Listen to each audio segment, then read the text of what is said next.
राधा स्वामी जी, एक भाई था जिसका बहुत अच्छा कारोबार चलता था। मालिक की दया से कोई कमी नहीं थी, सब कुछ मालिक ने दिया हुआ था। माता पिता थे, उस भाई की पत्नी थी और एक बेटा था। बहुत अच्छा घर बना हुआ था, कोठी बनी हुई थी, गाड़ी था, सब कुछ था, किसी चीज की कमी नहीं थी। लेकिन मन बहुत ज़्यादा अशांत रहता था। जब भी वह भाई अपने कामकाज पर, अपने बिजनेस पर जाता था, वहाँ पर काफ़ी नौकर चाकर थे, लेकिन सारा कुछ होते हुए भी मन बहुत ज़्यादा अशांत रहता था। वह भाई किसी गुरु को नहीं मानता था, किसी पीर को नहीं मानता था। वह यही बात कहता था कि जो हम हाथों से काम करते हैं बस वही सारा कुछ है, और आज मैंने इतना काम किया, इतनी मेहनत की, मैं जीरो से हीरो बना हूँ। मेरे पास सारा कुछ है, मैंने दिन रात मेहनत करके यह सारा कारोबार बनाया। मेरे पिताजी ने भी बहुत मेहनत की थी, लेकिन वह कामयाबी नहीं पा सकी। बहुत मेहनत की थी उन्होंने। जब भी अपने कामकाज पर जाता था, सभी से प्रेम से रहता था। उस भाई का जो वर्कर थे, उनमें से एक जो वर्कर था वह बाबा जी को मानता था, सत्संगी था। उस भाई की उस नौकर के साथ बहुत प्रेम था, और अक्सर ही वह जो नौकर था अपने मालिक से गुरु की बातें बहुत करता था कि जो कुछ करता है गुरु करता है, गुरु के बगैर कुछ भी नहीं होता। लेकिन वह मालिक आगे से कह देता था कि ऐसा कुछ नहीं होता, जो करता है इंसान करता है, गुरु कुछ नहीं कर सकता। जब हम मेहनत ही नहीं करेंगे, एक कमरे में बंद होकर बैठ जाएंगे, तो गुरु क्या कर लेगा। लेकिन नौकर कहता था कि जब मालिक हमें सांसें वह दे रहा है, पत्ते पत्ते में वह समाया हुआ है, वह हमें हिम्मत बख्शता है, तभी हम कामकाज कर सकते हैं। लेकिन दोनों में प्रेम बहुत था। सबसे खास बात क्या थी, वह जो मालिक था उसका जो कोठी बनी हुई थी वह बहुत ही एक अच्छी जगह पर बनी हुई थी। उसके पास में ही एक सत्संग घर था। जब भी वह भाई अपने छत पर चढ़ता था तो वह सत्संग घर साफ दिखता था। वहाँ पर क्या होता है, कितने लोग आते हैं, कितनी संगत आती है, वह सारी की सारी दिखाई दिया करती थी। लेकिन जब तक मालिक की दया मेहर नहीं होती, चाहे गंगा हमारे घर के सामने ही क्यों ना हो, हम उसमें स्नान नहीं कर सकते, हम वहाँ तक पहुँच नहीं सकते। वैसा ही हाल उस भाई का था। वह भाई जब भी बाहर टहलने के लिए जाता था, तब भी सत्संग घर के आगे से ही गुजरता था, तो बस यही कहता था कि देखो कैसे लोग यहाँ पर आते हैं, सेवा करते हैं, पता नहीं कैसे कैसे क्या क्या होता रहता है। ऐसे ही समय बीत रहा था। लेकिन जब भी वह भाई अपना काम काज करके शाम को घर आता था, तो उसकी एक आदत थी कि वह शाम को छत के ऊपर जाता था, कभी आसमान की ओर देखता था तो कभी सत्संग घर की ओर देखता था। मन में बहुत अशांत रहने लगा। एक ही चीज सोचता था कि ये सारा कुछ क्या हो रहा है। मेरे पास सारा कुछ होते हुए पता नहीं मेरा मन अशांत क्यों रहने लगा है। मैं तो बहुत खुश रहता था, मेरे पास ऐसा कोई भी ऐसी चीज नहीं है जो मेरे पास ना हो।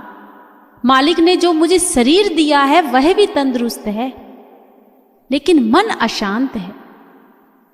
काफी दिन हो गए, वह भाई की यही आदत हो गई, जब भी अपने कामकाज से आता, अपना फ्रेश होकर वह छत पर चला जाता और बस यही कह देता, ऊपर एक चाय का कप भेज देना। नौकर चाकर थे काम करने वाले घर में, तो उनकी जो वाइफ थी वह नौकर के हाथ ही ऊपर चाय भेज दिया करती थी। लेकिन इस चीज को 3-4 दिन हो गए ऐसा ही चल रहा था।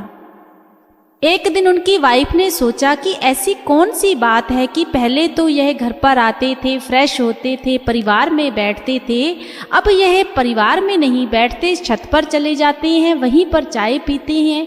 मैंने भी कभी नहीं पूछा क्योंकि कामकाज का लोड बहुत होता है। तो उस दिन उनकी वाइफ छत पर गई तो क्या देखती है कि उसके हस्बैंड आसमान की ओर देख रहे हैं, कभी इधर देखते हैं, कभी उधर देखते हैं। तो उनकी वाइफ कहने लगी, क्या कारोबार में कोई गड़बड़ हो गई है, कोई नुकसान हो गया है, कोई ऐसी चिंता सता रही है? आप बहुत दिन से मैं देख रही हूँ उदास रहते हो, मन आपका शांत नहीं है। तो उसके हस्बैंड कहने लगे, नहीं ऐसा तो कुछ नहीं है तो सारा कुछ ही ठीक, लेकिन मन में ऐसा लगता है कि किसी चीज की कमी है।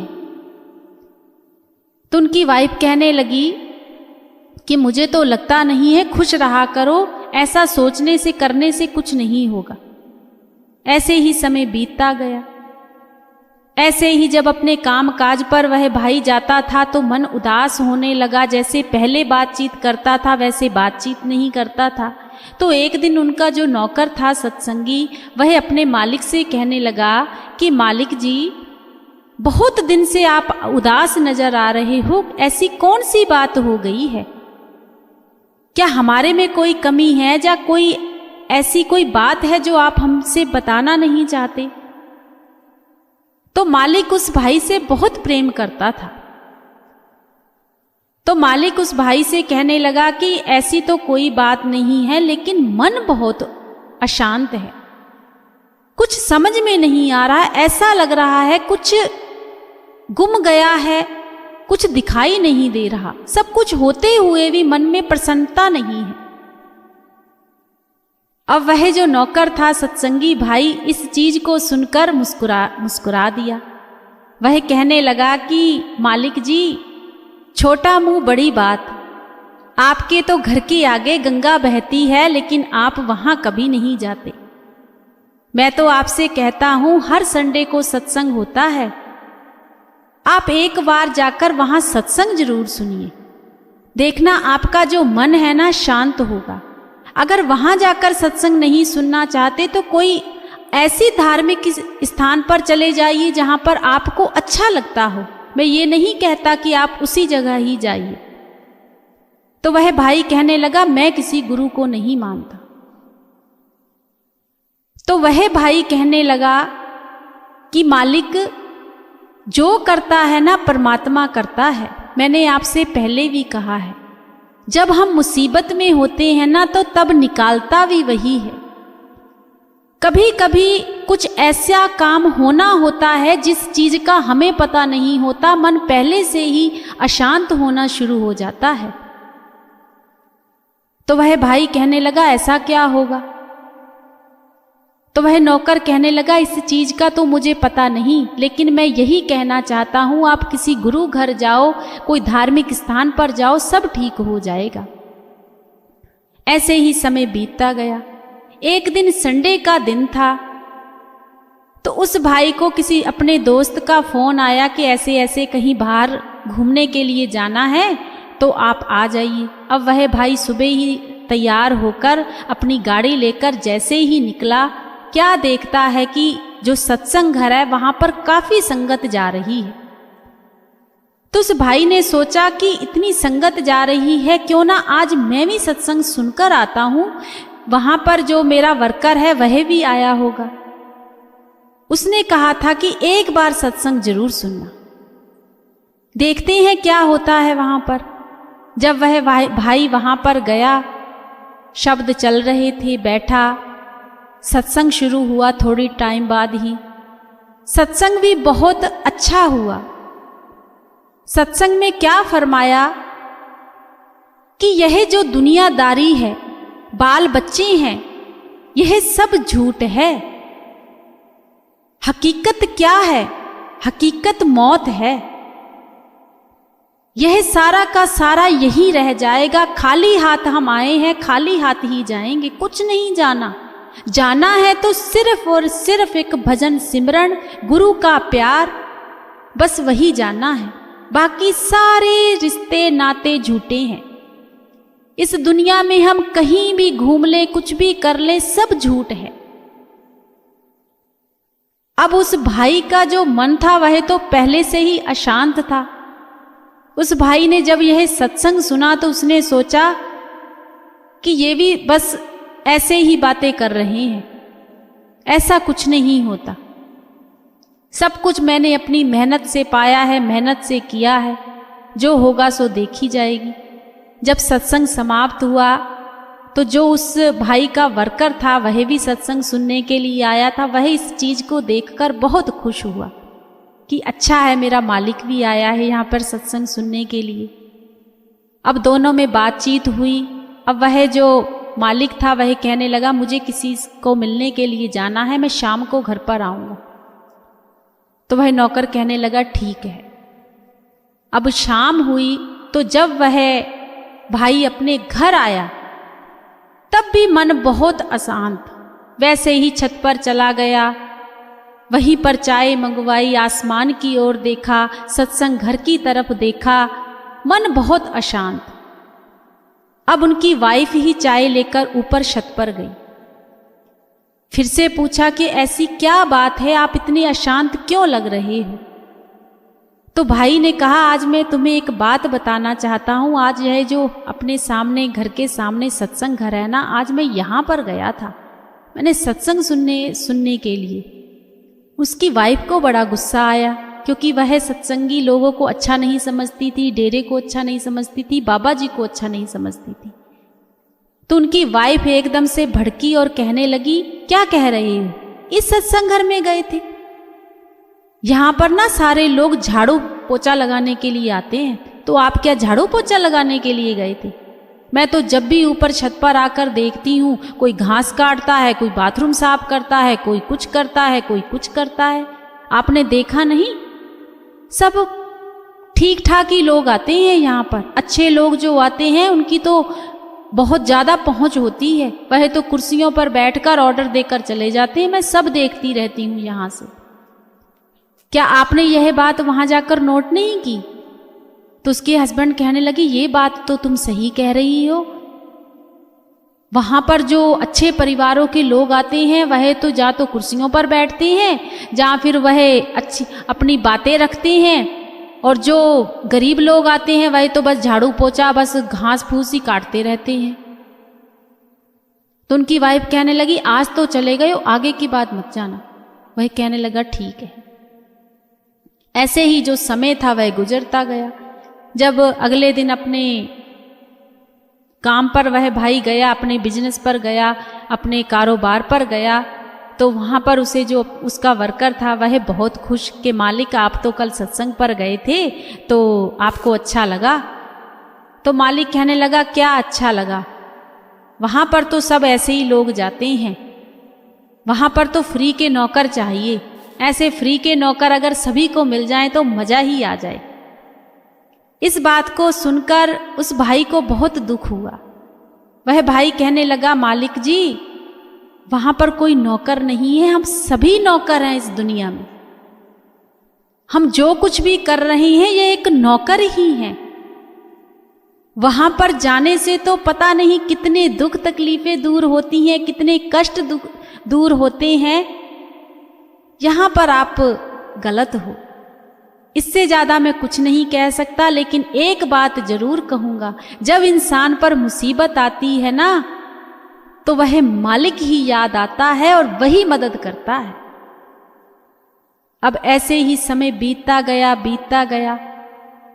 वह भाई अपने अशांत मन से छत पर ऐसे ही बैठता था, आसमान की तरफ देखता था। एक दिन उसका जो लड़का था वह अचानक से बीमार हो गया। खून की उस लड़के को उल्टियां आने लगी। डॉक्टर के पास जब लेकर गए तो डॉक्टरों ने कहा कि इसकी कोई अंदर से नस फट गई है, उसी की वजह से ऐसा हुआ है, जल्दी से इसका ऑपरेशन करवाना पड़ेगा। तो उस भाई को बहुत चिंता हुई। उसने कहा, पैसे की आप बिल्कुल चिंता मत कीजिए, जितना पैसा लगता है आप लगाइए, लेकिन मेरे बच्चे को बचा लीजिए। ऑपरेशन हुआ। डॉक्टरों ने कहा कि ऑपरेशन तो ठीक ठाक हो गया है, लेकिन अगर 48 घंटे के अंदर अंदर इसको अगर एक और अटैक आया तो फिर बहुत खतरा है।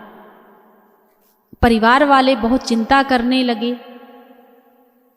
और यही कहने लगे कि हमारे बच्चे को कुछ ना हो, जितना भी पैसा आपको चाहिए उतना ले लीजिए। डॉक्टर कहने लगे पैसे का हम क्या करेंगे, जितना इलाज में लगेगा उतना ही हम तो इलाज ही कर सकते हैं, बाकी तो उस मालिक के हाथ में है। ऐसे ही देखते देखते 48 घंटे के बीच बीच में उस लड़के को दूसरा अटैक आ गया।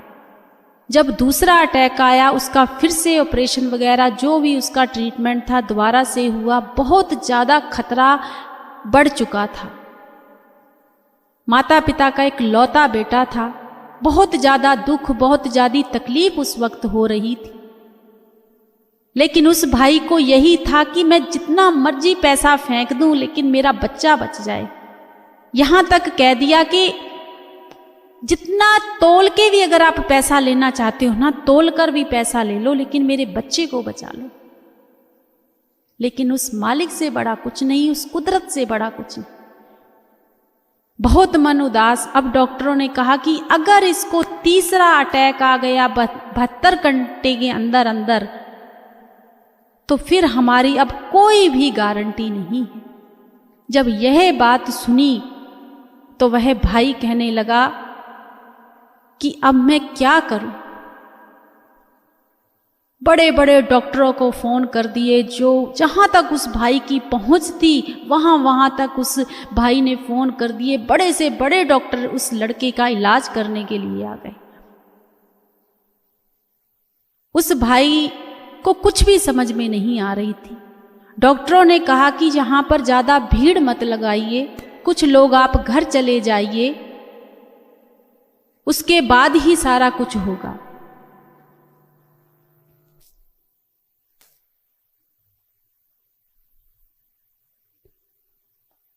अब उस भाई को कुछ भी समझ में नहीं आ रही थी।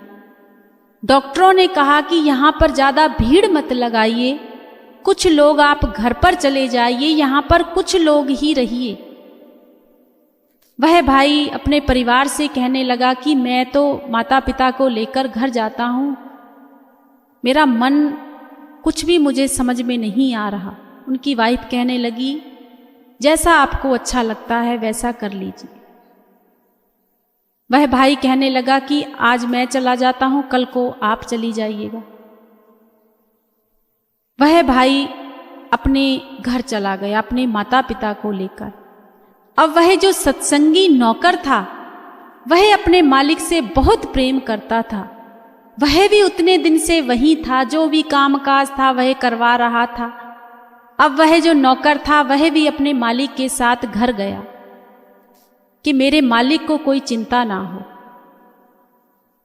जब घर गए वैसे ही अशांत मन से फिर से छत पर चला गया। जब पीछे से नौकर चाय लेकर आया तो वह भाई कहने लगा कि मैं चाय नहीं पीऊंगा, मेरा मन नहीं है। आसमान की तरफ देख रहा था, सत्संग की तरफ देख रहा था। आंखों में से आंसू निकल रहे थे और फरियाद निकल रही थी कि मेरा बच्चा ठीक हो जाए। तब उस भाई को क्या बात याद आई अपने नौकर की, जो उसके नौकर ने उस मालिक को कही थी कि जब मुसीबत आती है ना तो वह मालिक याद आता है। कभी भी उस मालिक को दिल से याद कर कर देखना, कितनी भी बड़ी मुसीबत क्यों ना हो सब कुछ ठीक हो जाता है। जब यह बात याद आई तो उस मालिक ने पता है क्या किया, सत्संग घर की तरफ मुंह करके क्या कहा। वह भाई कहने लगा कि हे गुरु, मैं तेरे घर सिर्फ एक बार ही आया हूं, मुझे नहीं पता कि वह मेरा कैसा टाइम था, क्या घड़ी थी, लेकिन मैं एक बात आपसे कहना चाहता हूं, मेरे बेटे को ठीक कर दो। हमेशा जो मेरा वर्कर है वह कहता है कि आप पूरे गुरु हो और आप सुनते हो। आज मैं भी दिल से यह फरियाद कर रहा हूं कि मेरे बेटे को आराम दे दो। मैं भी गुरु तेरे घर जरूर आऊंगा और तेरे दर्शन जरूर करूंगा, बस मेरे बेटे को आराम दे दो। इतने में वह जो नौकर था, जो सत्संगी लड़का था, वह छत पर जाता है तो क्या देखता है कि उसका जो मालिक है वह फूट फूट कर रो रहा है और उसकी आंखों में सिर्फ और सिर्फ आंसू हैं। उस नौकर ने अपने मालिक को गले लगाया। जब मालिक को गले लगाया तो उस मालिक के मुंह से सिर्फ एक ही बात निकली, उस लड़के का नाम लेकर के अपने गुरु से तुम ही फरियाद कर कि मेरे बेटे को बचा ले, मेरे बेटे को बचा ले। मैं सच में डेरे जाऊंगा, मैं सत्संग घर भी रोज जाया करूंगा, संडे को जाया करूंगा, लेकिन मेरे बेटे को बचा ले। वह सत्संगी लड़का भी रोने लगा और कहने लगा, जब आपने दिल से उस गुरु को याद किया है ना मालिक, आप चिंता मत कीजिए, वह गुरु कहीं गया नहीं है, वह यही है। अभी ऐसी बातें चल ही रही थी कि उस गुरु ने चमत्कार ही कर दिया। हॉस्पिटल से क्या फोन आता है कि उसके बेटे को होश आ गई है, उसका बेटा अब खतरे से बाहर है। जब यह बात सुनी तो एक सेकंड भी नहीं लगाया, वह भाई कहने लगा चलो जल्दी से हॉस्पिटल। जब हॉस्पिटल पहुंचे तो डॉक्टरों से पूछा तो डॉक्टरों ने भी यही बात कही कि कोई चमत्कार हुआ है भाई, हमें नहीं पता कि क्या चमत्कार हुआ है। ऑपरेशन होने के बावजूद इतनी जल्दी होश आना बहुत बड़ा चमत्कार है, लेकिन आपका बेटा खतरे से बाहर है। तब उस भाई की आंखों में और आंसू, और उस भाई ने हॉस्पिटल में ही अपनी वाइफ को पूरी बात बताई।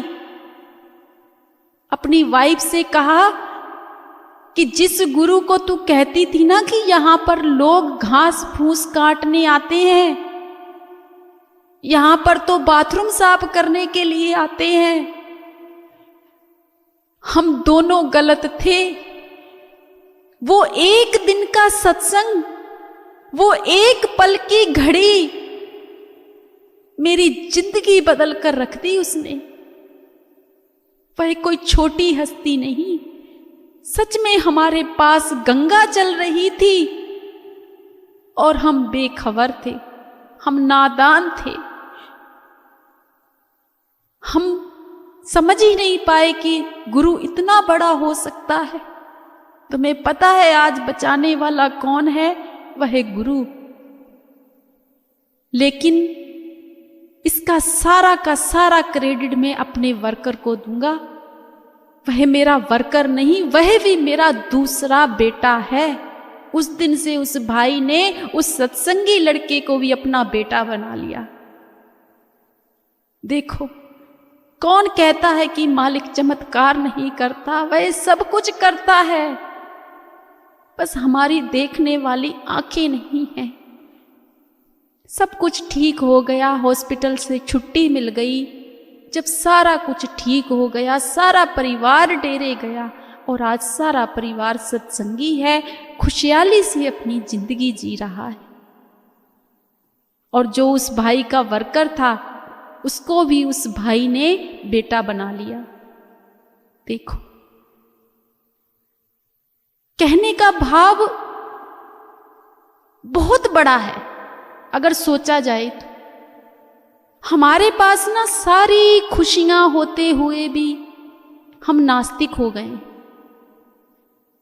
इतना कुछ हमें मिला है, भजन सिमरन मिला है, गुरु का घर मिला है, सेवा मिली है, सिमरन मिला है, सत्संग मिला है, लेकिन हम भटक गए। हम भूल गए हैं, हम ऐसी राहों पर चल दिए हैं, सोचते हैं कि खुशियां ही हमें वहां से मिलेंगी, ये बाबा कुछ नहीं करेगा, यह तो पाखंडी है। ऐसा हो रहा है। तो इस साखी से हमें यही सीख मिलती है कि हम जब सारा परिवार सत्संगी है, सारा परिवार मीन्स बाबा जी का जितना भी परिवार सत्संगी है, बाबा जी पर कभी भी गिला शिकवा मत करना, अपनी सिमरन पर ध्यान देना, सेवा पर ध्यान देना चाहिए हमें, क्योंकि वह बहुत दयावान है। हम नहीं जानते कि वह क्या कुछ दे जाता है, बस हम कदर नहीं करते उस चीज की। जिन्हें कदर है ना, उनका सारा का सारा कुछ संवर जाता है। वैसा ही हाल हमारा है। हमारे पास सब कुछ होते हुए हम अपनी आंखों को ओझल कर रहे हैं कि हम तो किसी को जानते ही नहीं हैं, सिर्फ इस दुनियादारी की वजह से, अपनी खुशियों की वजह से। लेकिन एक बात हमें बिल्कुल अपने पल्ले बांध लेनी चाहिए, अगर खुशियां वो नहीं दे सका, अगर गम वो नहीं मिटा सका, तो दुनिया में ऐसी कोई भी खुशी हमें नहीं मिल सकती, क्योंकि उससे बड़ी कोई खुशी नहीं है। तो हमें अपने गुरु पर कभी शिकवा नहीं करना, कभी गिला नहीं करना, क्योंकि हमें जो मिला है शायद ही वह बहुत ही कम लोगों को वो चीज नसीब होती है। और एक बात और संगत जी, आज हमारा गुरु हमारे सामने है ना, तो हमें कदर नहीं है, सच में कदर नहीं है। जब आंखों से कोई ओझल हो जाता है ना, फिर कदर होती है। ऐसे ही चरण सिंह महाराज जी से भी लोग बहुत गिला शिकवा किया करते थे, जो लोग नहीं मानते थे। जब वह इस दुनिया से गए थे ना, तो लोग फूट फूट कर रोने लगे कि वह तो पूरे गुरु थे। तो आज हमें कदर करनी चाहिए, आज हमें वह चीज को देखना चाहिए, उस चीज की हमें रिस्पेक्ट करनी चाहिए, क्योंकि दुनिया के लिए वह एक आम इंसान होंगे, हमारे लिए नहीं है। हमारे लिए वह गुरु थे, गुरु हैं और हमेशा रहेंगे। राधा स्वामी जी।